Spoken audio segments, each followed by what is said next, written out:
Assalamualaikum warahmatullahi wabarakatuh.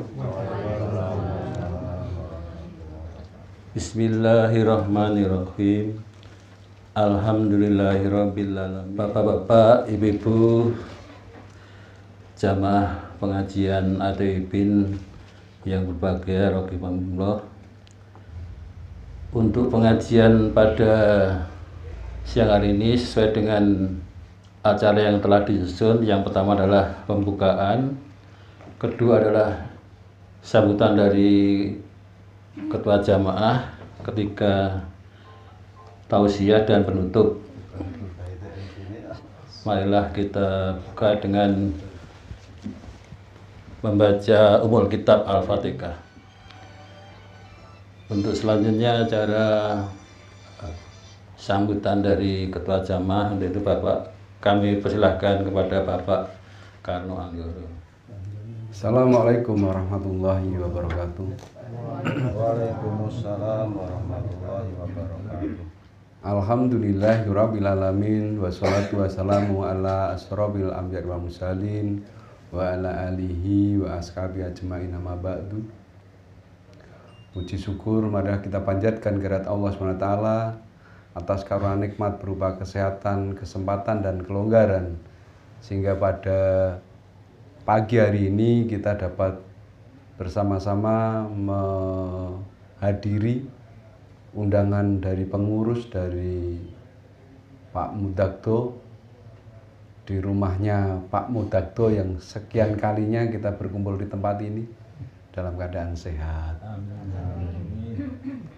Salam dan salam mudah-mudahan tetap tercurahkan pada junjungan kita Nabi Agung Muhammad Sallallahu Alaihi Wasallam yang kita nantikan syafaatnya nanti di Yaumul Akhir.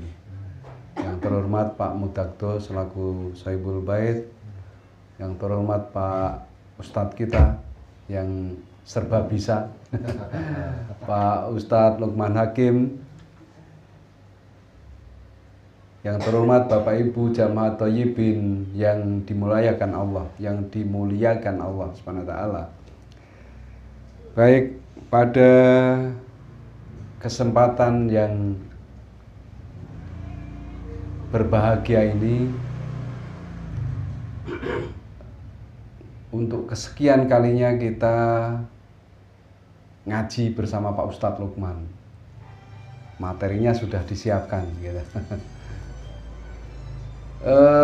Ada beberapa informasi dan himbauan pada kita semua. Yang pertama, sekarang ini musim hujan Bapak Ibu, sehingga kita sama-sama menjaga kesehatan.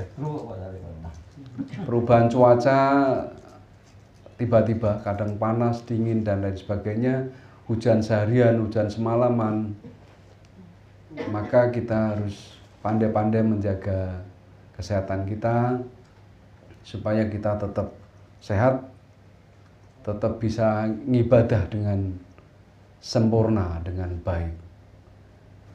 Yang berikutnya Bapak Ibu sekalian, bila mana Bapak Ibu sekalian ada rezeki yang mau dititipkan di pembangunan masjid di Bangkel, di kampung saya sekarang lagi masjidnya itu kiblatnya itu sudah jauh melenceng, jadi ngiris separone masjid gitu, sehingga bapak-bapak di sana itu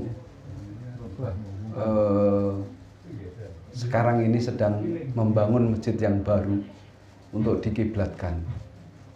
Makanya saya menyampaikan informasi ini pada Bapak Ibu, barangkali ada yang mau menitipkan sedikit rezekinya untuk pembangunan masjid itu, kami panitia sangat berterima kasih.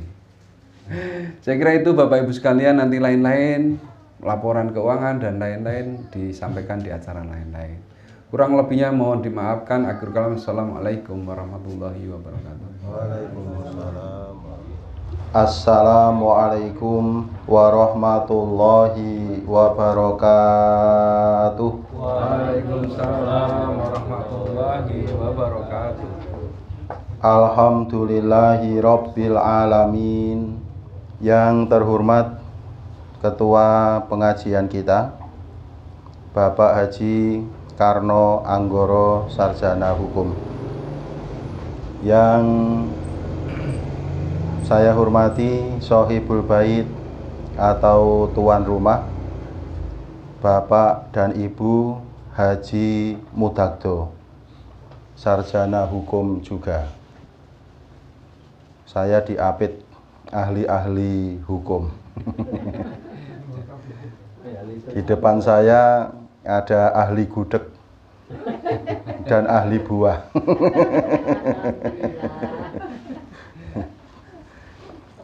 Bapak Ibu jamaah pengajian At-Thayyibin, orang-orang yang baik, rahimakumullah. Ya, mudah-mudahan kita semuanya ini selalu dimuliakan, dirahmati dan diberkahi oleh Allah Subhanahu wa Ta'ala. Amin. Apa kabar Bapak Ibu semua? Alhamdulillah sehat, semangat. Alhamdulillah sehat, semangat. Cuaca di luar boleh mendung, tetapi semangatku tidaklah kendur ya. Kita bersyukur kepada Allah pagi hari ini dipertemukan dalam keadaan sehat walafiat. Masih bisa berangkat ngaji, berarti masih sehat. Berarti ya masih bisa naik motor, masih bisa nyetir, masih bisa bonceng ya. Berarti sehat walafiat semuanya. Temennya jadi lega. Oh, Bu Slamet rawuh, alhamdulillah sehat. Iya. Pak Supriyadi rawuh, alhamdulillah. Wow, masih sehat, segar bugar. Wah, seneng kita. Dan yang lain-lain, Bu Astuti juga bisa rawuh. Oh, sehat ini ya. Kita dipertemukan oleh Allah dalam keadaan sehat walafiat. Sebenarnya rumah saya yang paling dekat dari tempatnya Pak Mudagdo ini, tetapi mungkin tadi saya berangkatnya yang paling jauh. Karena pagi-pagi sudah diminta ngaji di perumahan dosen UII Nogotirto, Gamping, Sleman. Rampung mereka terus meriki pas wektalipun. Bapak Ibu yang dirahmati Allah, yang akan kita pelajari adalah a'dzarus sholati, udzur-udzurnya sholat. Udzur itu halangan. Kemarin kan kita sudah mempelajari setiap waktu sholat itu ada yang namanya udzur-udzurnya sholat. Ada udzur, ada halangan, ya. Misalnya kan pembagian waktu sholat itu ada waktu fadilah, ada waktu ikhtiar, ada waktu jawas bila karoha, waktu jawas bi karoha, ada waktu jawas yang makruh, ada yang enggak makruh, ada waktu hurmah, ada waktu haram, ada waktu udrin, ada waktu udur, ada waktu doruratin, ada waktu dorurat. Nah, ini kemarin kita sudah mempelajari itu. Ya, jadi ada waktu darurat di dalam pelaksanaan sholat, ya, waktu darurat. Misalnya waktu subuh itu waktu daruratin, waktu daruratnya adalah idza zalamani'u, apabila sudah hilang penghalang-penghalang sholat, wa baqiya minal waqti qadru ma yasa'u takbiratal ikhrami, dan waktu yang tersisa hanya cukup untuk takbiratul ihram. Itu namanya waktu darurat. Nah, a'dzarus sholati, udzur-udzurnya sholat itu apa? Arba'atun, ada 4, yaitu an-naumu, ketiduran, wan nisyanu, dan lupa, wal jam'u, karena menjamak sholat, wal ikrohu, dan terpaksa. Jadi kita disebut ada udzur itu karena kita ketiduran, lupa, menjamak, dan terpaksa. Wa makna a'dzari sholati, adapun makna udzurnya sholat, maksudnya annahu la yu'thamu, bahwasanya tidaklah berdosa man seseorang akhoros sholata, yang mengakhirkan sholat an waktiha, dari waktunya, bi'ai udrin min hadhil a'dzar, dikarenakan adanya udzur di antara udzurnya sholat. Kama qala, sebagaimana disebutkan Sohibu Sofwatuz Zubadi, pengarang kitab Sofwatuz Zubad. Jadi pengarang kitab Taqriratus Sadidah ini mengutip kitab Sofwatuz Zubad. Disebutkan kalau dia ngutip, nah ini tata krama ilmiah, ya, tata krama akademik harus disebut. La udra fi takhiriha illa lisahu au naumin au lil jam'i au lil ikrahi. Tidak ada udzur di dalam mengakhirkan sholat illa, kecuali. Jadi mengakhirkan sholat itu boleh karena ada udzur. Lisahu, karena lupa, au naumin, atau tidur, kita terjemahkan ketiduran, au lil jam'i, atau karena menjamak sholat, au lil ikrohi, atau karena terpaksa. Kemudian diuraikan satu persatu. Nomor 1, an-naumu, tidur. Yakunu udron, tidur itu menjadi udzur. Idza nama qabla dukhulil wakti, apabila tidurnya itu sebelum masuknya waktu sholat. Ya, tidur itu menjadi udzurnya sholat, menjadi halangannya sholat, kalau tidurnya itu sebelum masuknya waktu sholat. Wa amma idza nama, wa amma, dan adapun idza nama, ketika seseorang tidur, ba'da dukhulil wakti, sesudah masuknya waktu sholat, fala yu'tabaru udhron, maka tidak bisa disebut udzur. Kok ora sholat zuhur, lah keturun kok, lale turu jam piro? Jam 1. Oh, ora udzur nek kuwi. Ya. Nah, jarak. Tetapi ada catatan berikutnya, illa idza kana min adatihi, illa, kecuali, idza kana, ketika tidurnya seseorang setelah masuk waktu sholat itu min adatihi, termasuk dalam adat kebiasaannya. Jadi adat itu dari bahasa Arab itu adat ini. Ya, al qiyamu minan naumi qabla khurujil wakti. Ya, orang yang tidur sesudah masuk waktu sholat itu bisa juga dikatakan udzur. Ya, bisa juga dikatakan udzur. Misalnya zuhurnya jam 12 kurang 15 menit. Jam 12 dia tidur. Itu bisa menjadi udzur dengan catatan al-qiyamu minan naumi qabla khurujil wakti. Dia terbiasa bangun dari tidur sebelum habisnya waktu sholat. Ya, misalnya dia kulino, tidur-tidur ayam gitu ya, bahasanya ya, mau turu blek 5 menit, terus bangun piar gitu ya. Misalnya benar-benar kecapean, jangan ngantuk-ngantuk tenan. Pernah tuh Bapak Ibu? Jangan ngantuk-ngantuk tenan. Ya pernah, saya juga sering malah.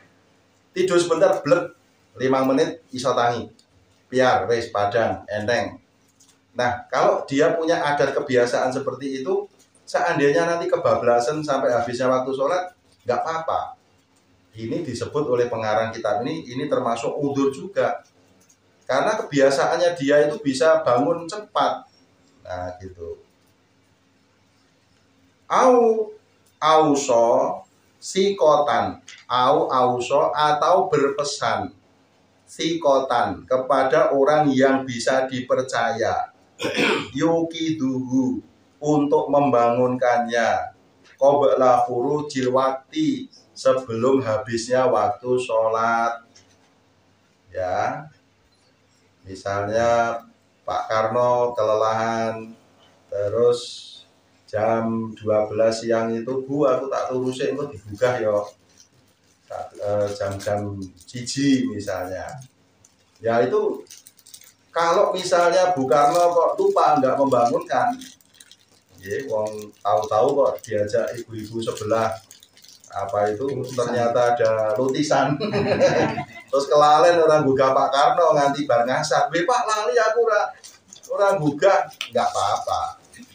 Rasa digawe rame ya. Terus wah wis diwelingi kok. Ora gatek ya misalnya, enggak apa-apa. Itu namanya udzur.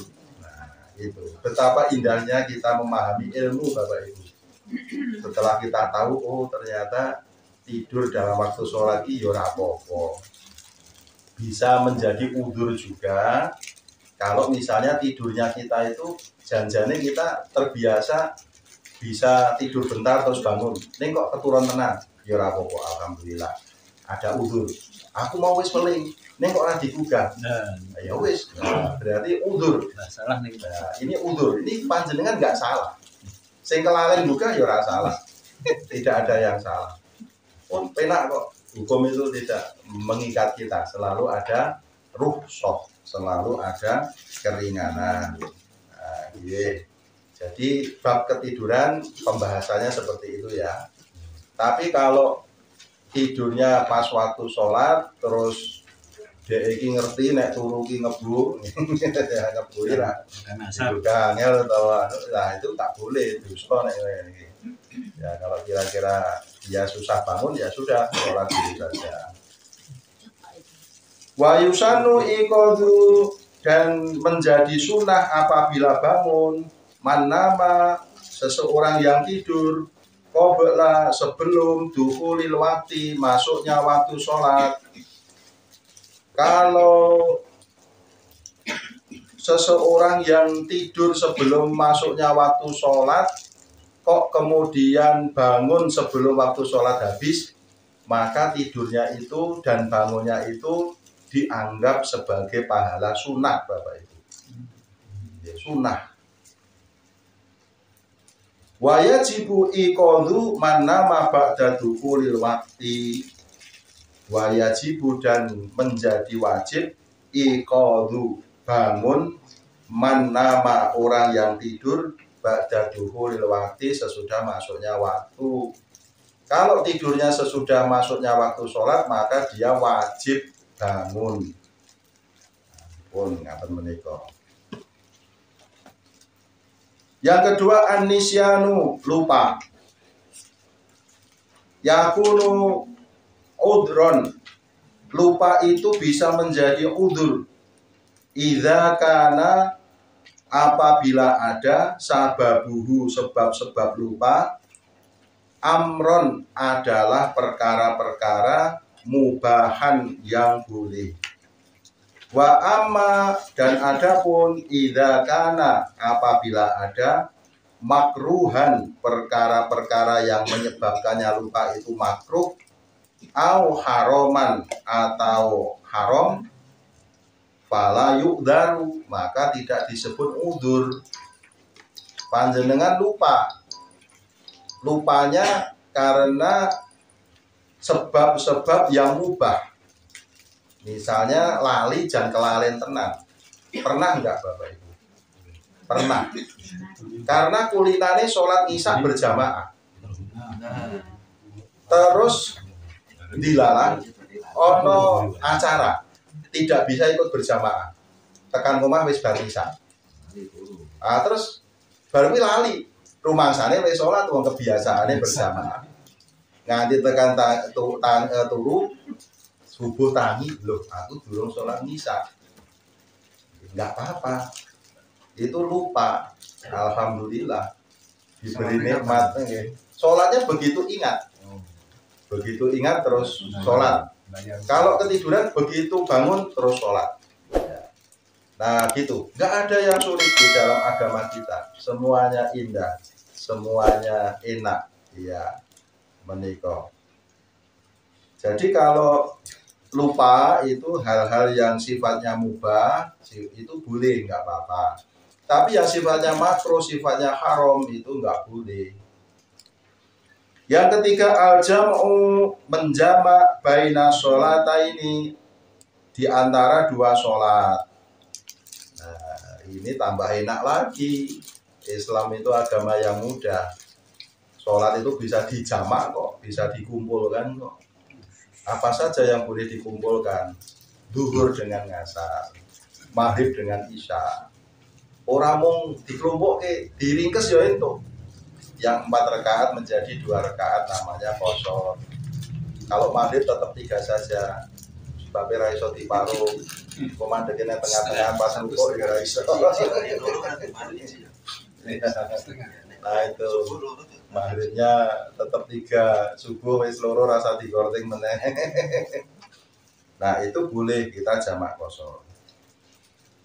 Jadi yang ketiga itu udhurnya sholat itu al-jam'u baina sholataini, menjamak di antara dua sholat. Maksudnya taqdimu sholati an waqtiha, mendahulukan sholat dari waktunya, au ta'khiruha anhu, atau mengakhirkannya. Zuhur dan asar dikerjakan pada waktu zuhur, berarti ngasare digasike, didahulukan. Zuhur dan asar dikerjakan pada waktu zuhur, pada waktu asar, berarti zuhurnya diakhirkan. Boleh. Wa dzalika lil jam'i bainaha wa baina sholatin ukhra. Dan yang demikian ini dikarenakan menjamak antara sholat yang satu dengan sholat yang lain. Bisa babis safari, disebabkan karena sedang safar atau bepergian, awil marodi, atau sedang sakit, awil matori, atau sedang hujan. Pernahkah mengikuti sholat yang dijamak karena hujan? Pernah, ya? Di Indonesia apa di Arab? Di Indonesia. Ya, ada yang mempraktekkan seperti ini. Saya juga pernah waktu di Arab ingat jamaah sholat maghrib udan terus. Lah imamnya terus ngajak jamak sholat isya. Alhamdulillah. Untuk bonus sholat isya wis dijamak. Okay. Tapi kurang mantap. Jadi itu masalah merasa. Masalahnya gini, antara masjid dengan rumah itu kan deket, cuma 100 meter. Dijak sholat, dan dulu sholat isya sekalian. Nah itu padahal bisa pakai payung. Nah, ya. Jadi begini, persoalan fikih dengan persoalan realitas itu hal yang berbeda. Menurut fikihnya, menurut syariatnya boleh. Kalau hujan deras kemudian menjamak itu boleh. Walaupun realitasnya wong omahe cedhak masjid, ya payungan yo iso. Ya, tapi secara syar'i diperbolehkan. Ada juga yang mengatakan sini Jakarta itu sudah boleh membatalkan puasa karena sudah masa fatul qasri, sudah perjalanannya itu sudah jauh, sudah diperbolehkan kita menjamak qashar, boleh kita membatalkan sholat. Tapi ada nggak mantep kan cuma di dalam pesawat 1 jam nyampe. Nah masalahnya bukan itu, masalahnya karena jarak yang ditempuh itu secara syariat kita diperbolehkan. Ya, tapi kalau misalnya kita tidak melakukan, ada juga dalilnya.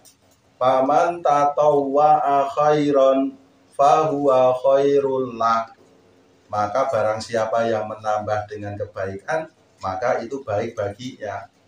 Bulan Ramadan pergi ke Jakarta naik pesawat, harusnya boleh nggak puasa. Nih enggak, saya tetap puasa. Berarti dia menambah kebaikan, boleh. Sebenarnya boleh menjamak karena hujan deras, isaknya dijamak dengan maghrib. Tapi enggak, ini kan dekat rumahku, ya nggak apa-apa, ya boleh-boleh saja. Jadi ini tadi ya, karena bepergian, ya menjamak itu karena bepergian, karena sakit. Misalnya ada orang yang mau dioperasi, ya operasinya itu jam 5 sore, selesainya jam 8 malam. Bisa atau operasi telung jam itu ya? Bisa ya? 3 jam bisa ya? Ya, maka dia menjamak sholatnya dulu, ya, atau menjamak sholatnya nanti setelah selesai operasi, kan selesainya nanti baru isya, ya, maka dia menjamak sholatnya, ya, karena sakit. Nah, itu sholatnya boleh dijamak. Jadi menjamak sholat itu juga termasuk udzur, karena punya udzur sedang bepergian atau sakit atau hujan. Yang keempat, al-ikrahu terpaksa, bi anna yukroha ala ikhraji sholati an waktiha, disebabkan karena dipaksa untuk keluar dari waktu sholat. Fayu'daru fi dzalika idza tawaffarat surutul ikrahi. Maka yang demikian ini diperbolehkan apabila memenuhi syarat-syarat pemaksaan. Jadi kalau seseorang dipaksa, ya, sampai keluar dari waktu sholat, itu juga termasuk udzur, asalkan memenuhi syarat-syarat pemaksaan. Wa syurutul ikrahi, adapun syarat-syarat pemaksaan, arba'atun, ada 4. Yang pertama, qudratul mukrihi, berkuasanya si pemaksa, ngala tahqiqin mahaddadabihi, untuk melaksanakan ancamannya, biwilayatin, karena kekuasaan yang dimilikinya, au taghallubin, atau kekuatan yang dimilikinya. Misalnya seorang pekerja yang dipaksa untuk bekerja padahal pada waktu sholat. Kalau tidak bekerja, dipecat. Dan si pemaksa ini mampu melakukannya, karena dia mempunyai kekuasaan dan mempunyai kekuatan. Nah, yang seperti ini nggak apa-apa, itu namanya udzur. Udzur. Jadi seorang pekerja yang dipaksa untuk bekerja sampai habis waktu sholat, itu nggak apa-apa, karena dia tidak berdaya dan si pemaksa itu mempunyai power, ya. Nah, ini nggak apa-apa. Yang kedua, ajul mukrohi antafi ukrihabihi biharobin au istighosatin. Tidak berdayanya orang yang dipaksa untuk menolak paksaan,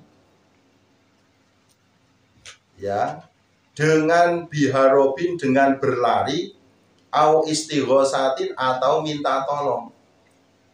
Pernah dengar istighosah atau Bapak Ibu? Istighosah itu artinya meminta, ya, meminta pada Allah. Istighosah. Nah, ini istighosatin, minta tolong. Jadi orang yang dipaksa itu tidak berdaya, menolak paksaan, dengan cara berlari dia juga tidak puasa, minta tolong dia juga tidak puasa, padahal waktu sholat. dan habis waktu sholat, nggak apa-apa, itu namanya udzur. Dzannul muqrabi annahu inim tana'a fa'alal mukrihu ma khawafahu bihi. Orang yang dipaksa ini menyangka atau punya dugaan apabila dia menolak kehendak dari si pemaksanya itu, maka orang yang memaksanya itu bisa melakukan apa yang diinginkan, apa yang dikhawatirkan oleh orang yang dipaksa. Ini syarat pemaksaan yang ketiga.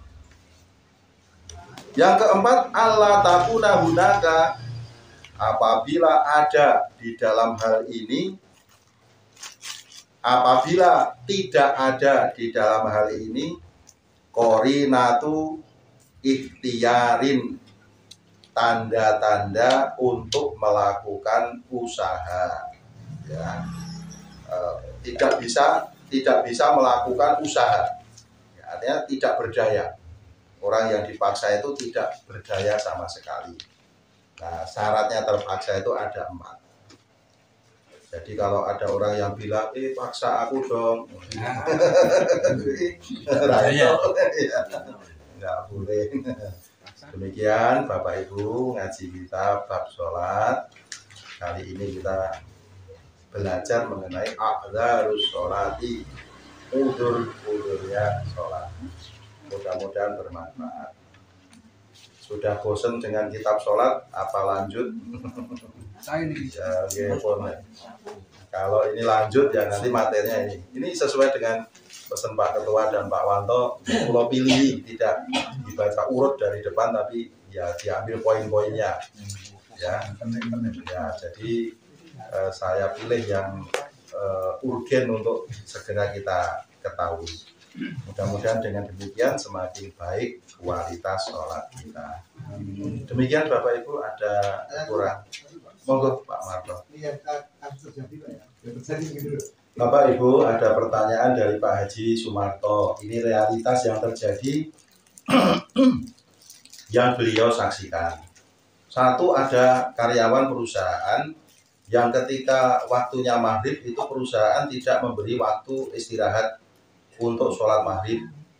Nah, apakah karyawannya ini akan undur terus-menerus selama dia bekerja di situ? Jawabannya iya. Ya, seandainya memang dia tidak puasa untuk mencari sumber penghasilan yang lain selain bekerja di situ. Ya, kalau memang itu darurat untuk kehidupannya, ya maka selama dia bekerja di situ, kalau situasinya seperti itu ya dia udzur terus.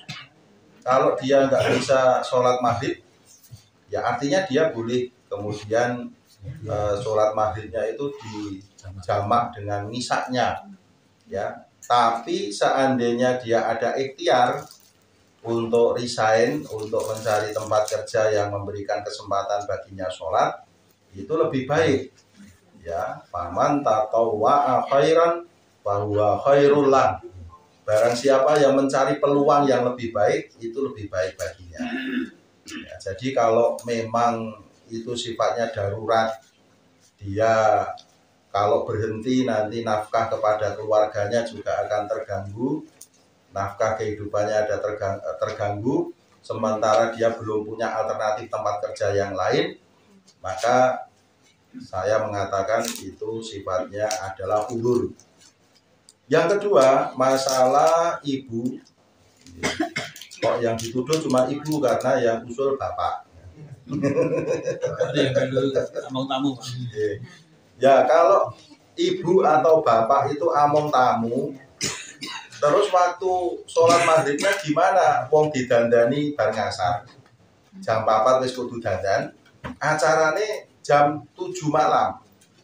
Ya, sudah isya.